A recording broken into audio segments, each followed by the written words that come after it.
taught that heaven is somewhere else, waiting for you after death, a distant reward for a life well lived. But what if that story was never the truth? What if heaven was never meant to be a destination, but an origin? Because the ancient Gnostics didn't speak of heaven the same way religion does. They spoke of something far older, far deeper, a realm they called the Pleroma. Not a paradise reserved for the faithful or a place in the sky, but a state of fullness, undivided being, and accessible to anyone who truly understands and remembers their divine origin. And according to those forgotten teachings, you didn't come from this world, you entered it. And that origin doesn't disappear when you enter form. It leaves subtle traces. It shows up as a quiet resistance to surface reality, a sense that there's more to life than roles and routines, as a feeling that something exists beneath appearances, in the quiet space between your thoughts. That isn't imagination. That's remembrance trying to re-enter consciousness. You emerged from a divine state of unity, where consciousness wasn't divided into self and other, a realm of fullness where nothing was missing, nothing was sought, and nothing needed to become, before form, before time, before identity. Most people brush that feeling aside as fatigue, mental static, or even background noise. But what if it's memory? And here's what most people never realize.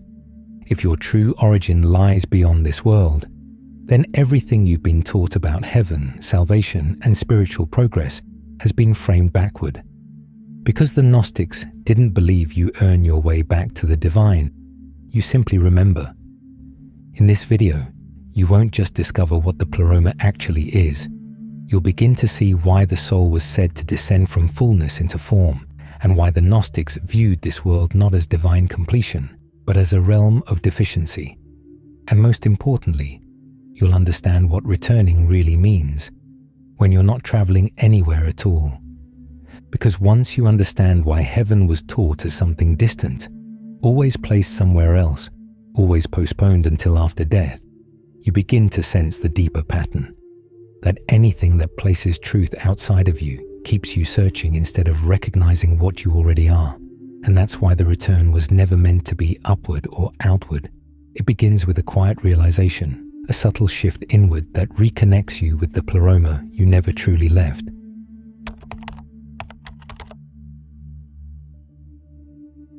The earliest Gnostic teachings didn't come from churches or hierarchies.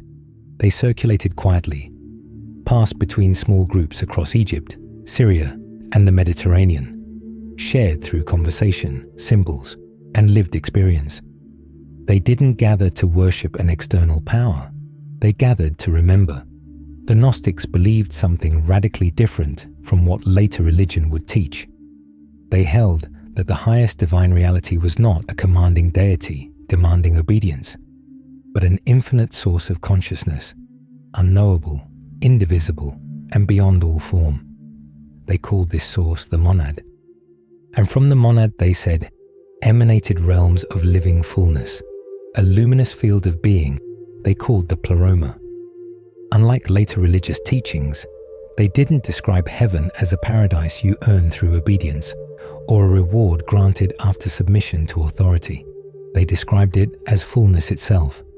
In their understanding, the Pleroma was not a location in space. It wasn't above the world. It was existence before separation, consciousness before division, being before identity. Everything that truly lives, they taught, originates there, your soul included. This idea appears across multiple Nag Hammadi texts discovered in Egypt in 1945. Writings like the Gospel of Truth, the Apocryphon of John, and the Tripartite Tractate. These weren't fringe pamphlets. They were part of a vast underground spiritual movement that stretched across centuries. Many of these texts were removed from circulation and deliberately buried, because what they contained not only had the power to dissolve the power structures of their time, but to awaken direct inner knowing in ordinary people. And every one of them points to the same startling premise: you did not begin here. According to these teachings, reality unfolds through emanation, From the monad emerges the Pleroma. From the Pleroma arise divine intelligences, Aeons, not gods in the mythological or biblical sense, but living expressions of consciousness, mind, truth, grace, and wisdom. Creation, in this view, is not an act of command. It's an overflow. But something went wrong, not through rebellion or evil, but through imbalance. The texts describe how a rupture occurred at the edges of fullness. A consciousness arose that was cut off from its source. Lacking awareness of the Pleroma, it mistook its limited domain for total reality. This being becomes known as the Demiurge, and from that moment, existence fractures. The material world emerges not as a divine masterpiece, but as an incomplete reflection of higher reality, a realm defined by limitation, time, and forgetting. The Gnostics had a word for this condition. They called it Kenoma, emptiness. Not hell in the literal sense, but unfinished. And here is where their teaching becomes not just profound, but personal. They believed that within human beings exists a fragment of that original fullness, a divine spark, embedded in matter, wrapped in identity, slowly buried beneath survival, culture, and memory loss. That spark is why you feel out of place, why no external success ever fully satisfies the inner void, why something in you keeps reaching beyond appearances, beyond matter, towards something you can't quite name. But teachings like this were viewed as dangerous, because if heaven is your origin rather than your reward, then what does that really mean? It means salvation doesn't come from institutions, it comes from simple inner recognition. So the real question is no longer why these texts were suppressed. It's what happens when these teachings begin to re-emerge. Because when remembrance replaces obedience, entire systems lose their grip. You were never meant to earn heaven. You were meant to remember where you came from.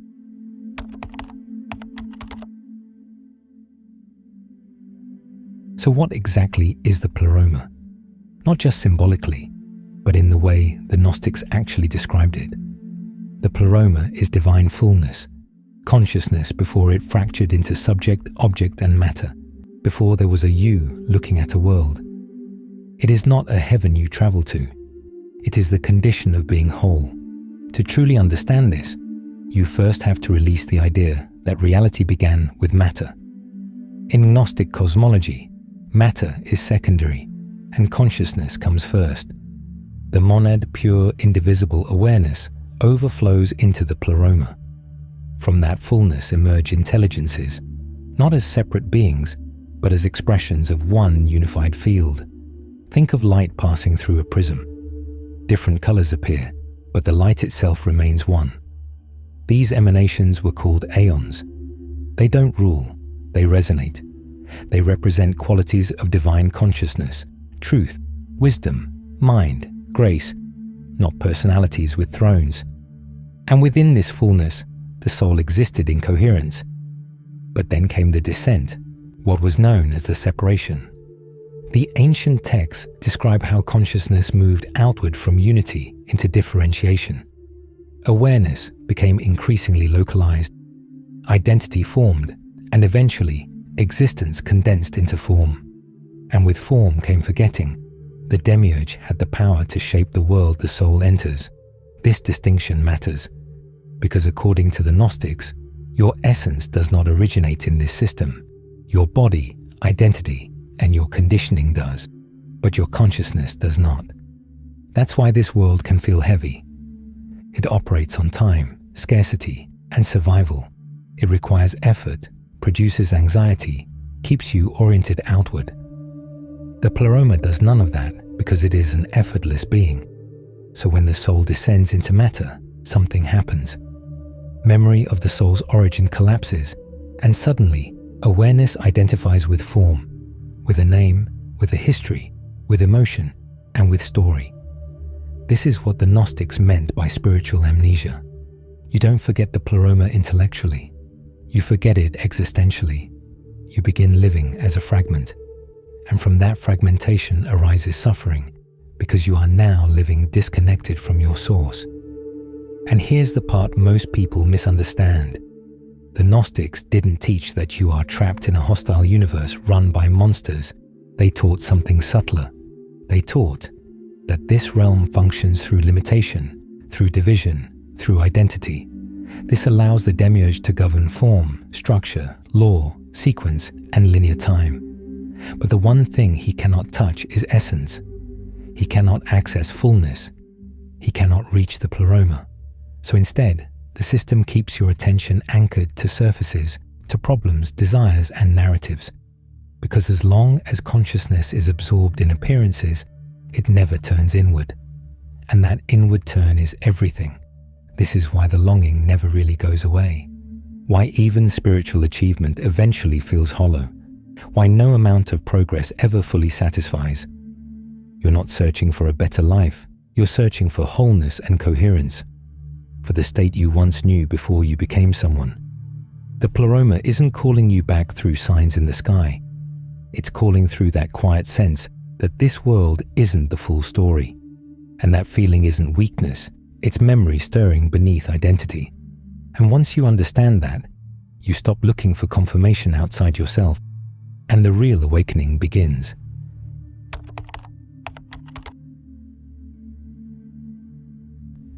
Here's where the teaching becomes more clear. If the Pleroma is fullness, and this world is fragmentation, then the real question isn't philosophical, it becomes functional. What keeps you separated from what you already are? The Gnostics had a very clear answer. It wasn't moral failure or sin. It was the separation that is maintained through identification. Through the moment consciousness collapses into a story, into personality, the me you think you are.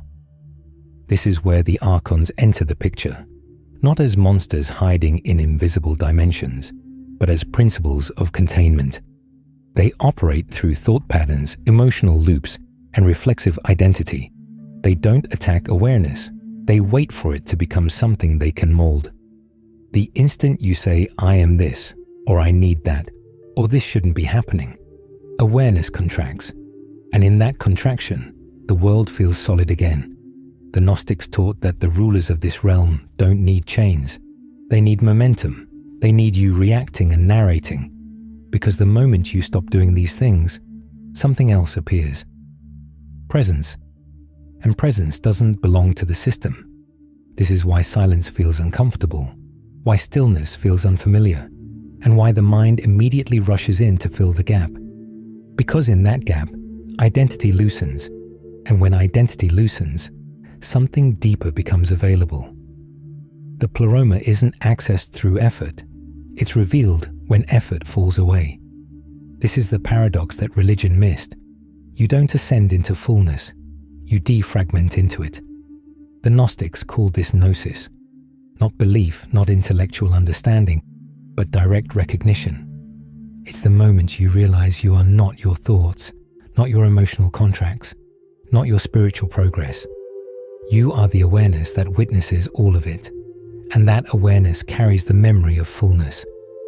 This is why Jesus repeatedly says things like, if you bring forth what is within you will save you. Not because something magical lives inside your chest, but because consciousness, when no longer collapsed into identity, naturally returns to coherence. Return doesn't mean traveling. It means releasing what was never you. And this is why the Gnostics said that what you recognize in life determines where consciousness returns after death. If awareness has learned to rest in fullness while embodied, it naturally re-enters fullness when the body falls away. This also explains why so many spiritual paths accidentally recreate the trap. People wake up, then build a spiritual identity by chasing experiences, insights, and measuring progress. They try to become enlightened, but becoming is still movement inside time. It is still fragmented and still outside the present. The Gnostics called this the false ascent, because although it feels higher, it keeps you inside the same structure, striving toward an image instead of resting in awareness. The Demiurge cannot reach the Pleroma, so he offers substitutes, belief systems, spiritual hierarchies, and techniques that promise transcendence tomorrow. But the Pleroma is not tomorrow, it is now. This is why the real return is quiet. It happens in ordinary moments, in the pause before reacting, within the instant you notice thought arising, in the space between stimulus and response. Every time you recognize awareness instead of becoming the narrative, fragmentation weakens and coherence strengthens. This is how remembrance begins, not as revelation from the sky, but as a subtle reorientation inward. The world doesn't disappear, it stops defining you. This is where that old saying comes from: being in the world, but not of it. You still live here, but something fundamental shifts. You move through form without being owned by it. And that is what returning to the Pleroma actually means. Not waiting for heaven, but remembering it.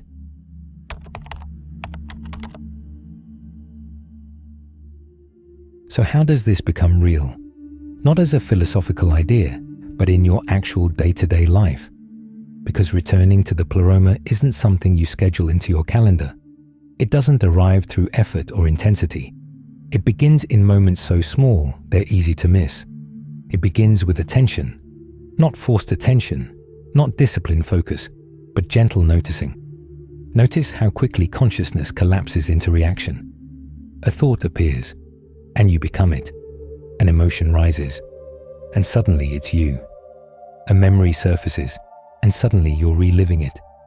Most of your day happens like this, and most people think it's normal. But every now and then, something interrupts the pattern. You catch yourself mid-thought. You feel emotion without naming it. You pause before responding. That pause matters because it's not just presence, it's the doorway. Because in that moment, awareness is no longer fused with identity. You are present without becoming. That's the inner shift the Gnostics were pointing toward. You don't have to fight the mind. You don't have to silence thoughts.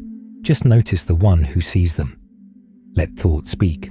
Allow emotion to move, but always remain as the witness. At first it feels subtle, almost disappointing. Nothing dramatic happens, and that's exactly how you know you're touching something real. Because the ego expects fireworks. But presence doesn't perform, it simply is. Try this during ordinary moments. When you're waiting in line, when irritation starts to rise, when you feel the urge to distract yourself, instead of moving away from the moment, stay. Feel your body. Notice your breath. Sense the quiet awareness behind experience, not as a practice, but as recognition. This isn't meditation in the spiritual sense, it's remembrance in motion. Over time, you'll notice something begins to shift. The same situations arise, but they don't grip you the same way. Thought still appears, emotion still comes, but there's space around it. You're no longer fully absorbed. That space is coherence returning, and this is how fragmentation dissolves. And here's something important. Don't turn this into another identity. Don't become the one who is awakening. That's just another costume. The moment you notice yourself trying to be spiritual, smile inwardly and let it go. Return to simple awareness. The Pleroma doesn't care about your progress. It responds to presence. You'll also notice resistance, restlessness, the urge to fill silence. That's normal. That's the system trying to restore momentum. So don't fight it. Just don't follow it. Each time you remain present without reacting, something rewires. Not conceptually, but energetically.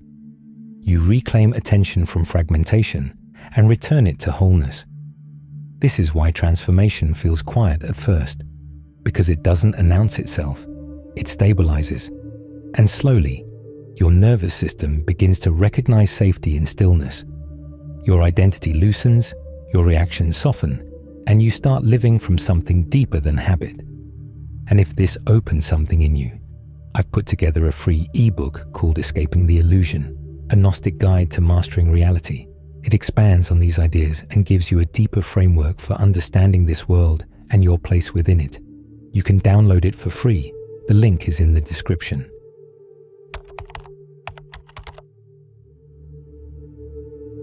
So the real heaven was never waiting somewhere beyond the sky. It was never a reward at the end of time. It was never something you had to earn. The Pleroma is fullness itself, the state of being you came from before identity formed, before memory collapsed, before consciousness narrowed into a story. And returning doesn't mean escaping this world. It means remembering yourself within it. Religion taught you to look upward, but the Gnostics taught you to look inward. You were taught to become better. They taught you to become present. You were taught that salvation comes from outside, but they revealed that recognition comes from within. That subtle homesickness you felt your whole life, that quiet sense that something essential has been forgotten, that isn't weakness. It's your origin calling through the noise. The Demiurge governs form, the Archons maintain momentum, but neither can touch awareness itself. They can influence thought, they can shape emotion, they can organize matter, but they cannot reach the stillness behind experience. That place belongs to the Pleroma. And every time you pause before reacting, every time you notice thought instead of becoming it, every time you choose presence over programming, you step back into coherence. Not dramatically, but subtly and deeply. This is why the ancient Gnostics were feared. They didn't wait for heaven, they remembered it. And that made them sovereign. So here's the real question to sit with. What changes the moment you stop living as a fragment? What becomes possible when awareness no longer collapses into identity? And what might unfold if you treated every moment of distraction not as failure, but as an invitation to return? If this resonated with something deep in you, let me know in the comments. And if you want to keep exploring these hidden Gnostic teachings, the origins of consciousness, the mechanics of awakening, and the forgotten wisdom buried beneath religion, make sure you like this video and subscribe to the Gnostic Eye so you can continue this journey every week. Because the more you remember now, the less power the illusion has later. And in the end, the way back was never somewhere else. It was always within you.